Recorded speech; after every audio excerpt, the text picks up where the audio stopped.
Well, how do you get ideas for poems? And then once you have those ideas, how do you write better poems? Luckily, the answer to both is simple. Get better at noticing. As practice, I've hidden a small trans-dimensional device somewhere on the set. First one to notice wins a trip to Kaputko International's Comestibles and Pharmaceuticals factory. What are you doing? It's just a little promotion.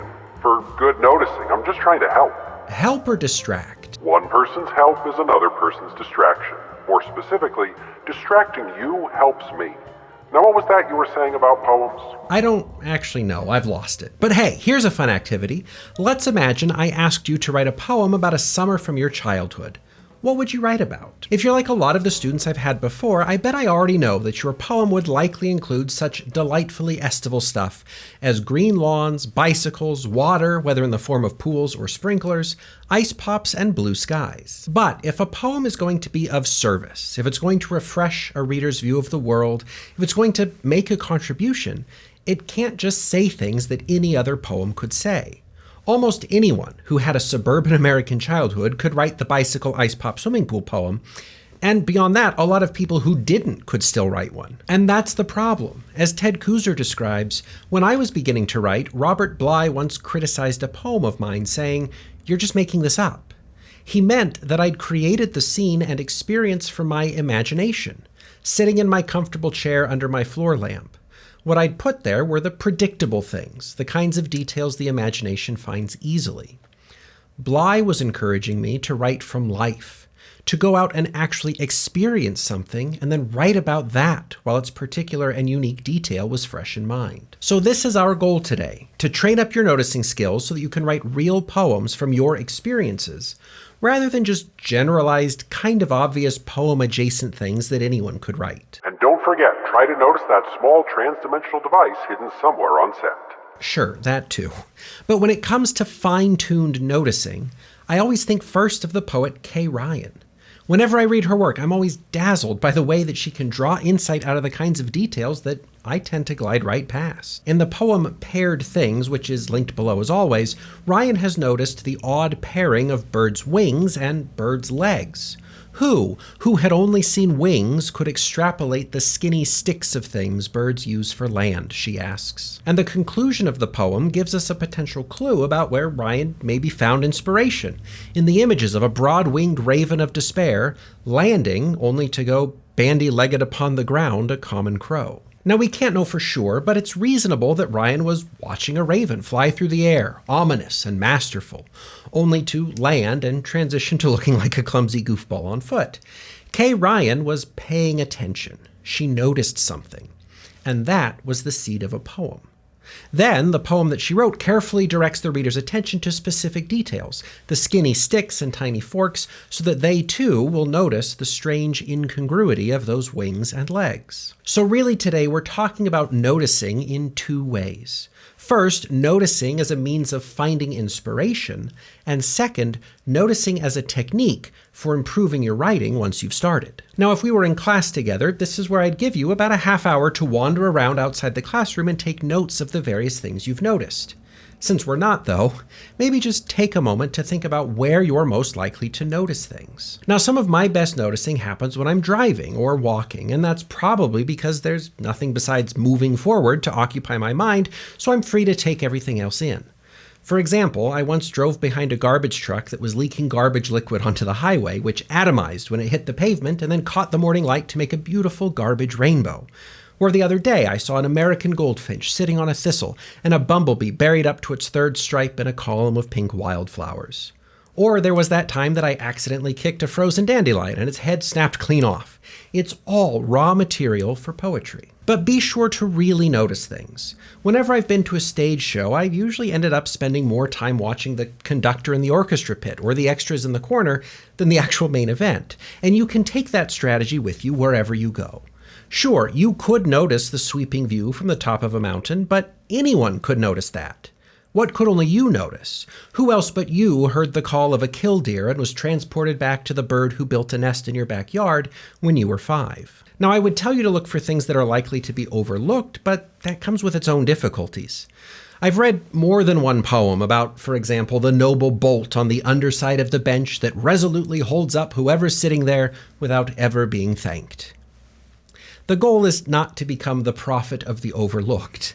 The goal is to become a more observant person so that you can become a better poet. Just like Mary Oliver in The Summer Day, who notices the minute details of a grasshopper's head, jaws that move back and forth instead of up and down, and enormous and complicated eyes. Oliver writes later, "I don't know exactly what a prayer is. I do know how to pay attention." Learn to pay attention and you're building what might be the most fundamental skill a poet can have. Of course, maybe you're not someone who does their best noticing on walks. So instead, notice the aromas of your kitchen, the sounds of your children playing with the cat, the way the snow whirls outside your office window, maybe the way it feels to replace a brake light by yourself, cramming your hand into a tiny cranny to loosen the bulb. Whatever you do, just make sure you're noticing. Make sure you're paying attention and observing. Almost every poem I've ever written began with something I noticed. And the same is true for a lot of the poems you'll encounter. So really, if you're having trouble finding ideas for poems, just go spend some time noticing and see what happens. But the quality of your noticing doesn't just help you come up with the ideas for a poem, it can also help you to write the poem. And that brings us to one of the foundational principles of writing good poetry, imagery. In poetry, imagery refers to anything that depicts or evokes a sensory experience. Images describe sights, sounds, tastes, smells, textures. Because we tend to think of images as just being visual, I like to use the word detail instead, but it's the same thing. The key is to remember that images are things that you would actually physically notice, and not just things that you would think about. Having a crisis of faith, for example, isn't an image, but being stuck at a crosswalk in a storm with rain soaking your pants up to the knee is. And Elton Glazer's poem Smoking is a great example of a full range of images. When you read it, notice the quality of Glazer's noticing. What does he notice, and how does he convey that noticing to the reader? For Glazer, smoking is a fully sensory experience. We get the cool and heft of the lighter, which are great tactile images, the click and hiss, which is auditory noticing, the spark fuming into flame with visual and maybe some olfactory elements if you're catching a whiff of those igniting fumes. And it continues with such attention to detail. The pull and the pump becomes the push and wheeze. Smoke is drawn into the black crust of lungs, tar and poisons in the pink. Now imagine how different and how much less interesting this poem would be if Glazer had just said, I really like the experience of smoking, but I also realize it's bad for me. There would be no actual noticing. There wouldn't be any images. But because Glazer has been so careful to notice what it's like to smoke, and then so careful to recreate what he noticed through imagery, we get to experience things we might not have noticed otherwise. I, for one, have never smoked, but the quality of Glazer's noticing gives me a good idea of why someone might, and of why they probably shouldn't. I mean, once the hearse rolls into the poem. It's not poetry if it's not about death in some way. That's what they say, but maybe more universally, it's not poetry if it's not driven by noticing. Imagery, specific sensory details are the bedrock foundation of most poems, especially in the last 100 years or so. The poet William Carlos Williams famously wrote the line, "No ideas but in things," which has had a lasting influence on poets since. Poems aren't for making generalized statements. They're for noticing, for describing things rather than just asserting ideas. So don't just tell us your ideas about smoking, show us what you notice about smoking. There are always exceptions, because there never were any rules, but imagery is about as close to a requirement as you can get. We'll come back to this idea throughout the series, but just for now, notice how Kay Ryan, Mary Oliver, and Elton Glazer all do lead us to some insightful idea, but they do it by drawing our attention to specific images, to things they noticed and that they want us to notice. We began today's show by talking about generic suburban summer poems. Poems that aren't really inspired by noticing and that don't really rely on imagery and that fall flat as a result. But now let's take a look at our last poem, which could just as well be about a suburban summer, but that sets itself apart from the rest thanks to the quality of its noticing. Joseph Stroud's Night in Day does start with an idea, that night never wants to end, so it traps itself in things. But from there, the poem provides a series of images: obsidian, crows, sunflowers guzzling the sun, and then it ends on the final image of people on the summer solstice. We break open the watermelon and spit out black seeds, bits of night glistening on the grass. Just take a look at that. We could guess that Stroud may have been spitting out watermelon seeds one day and that he noticed those seeds in a new way. He noticed the contrast of those black seeds to the bright summer day. That's noticing as a source of inspiration. But then the poem demonstrates that noticing with clear, distinct sensory imagery, especially in that last line. Here, noticing also becomes the primary technique that makes the poem work. And as an aside, notice too how the poem ends with its most meaningful, resonant image. That's a common technique for ending a poem. Leave the reader with a striking final image, and it will echo in their mind even after they've finished reading. No, I prefer telepathy. My voice echoes in people's minds just fine on its own. Well, for those of us without cosmic powers, there's poetry. At any rate, the key is to remember that your poetry will probably only ever be as good as your ability to pay attention.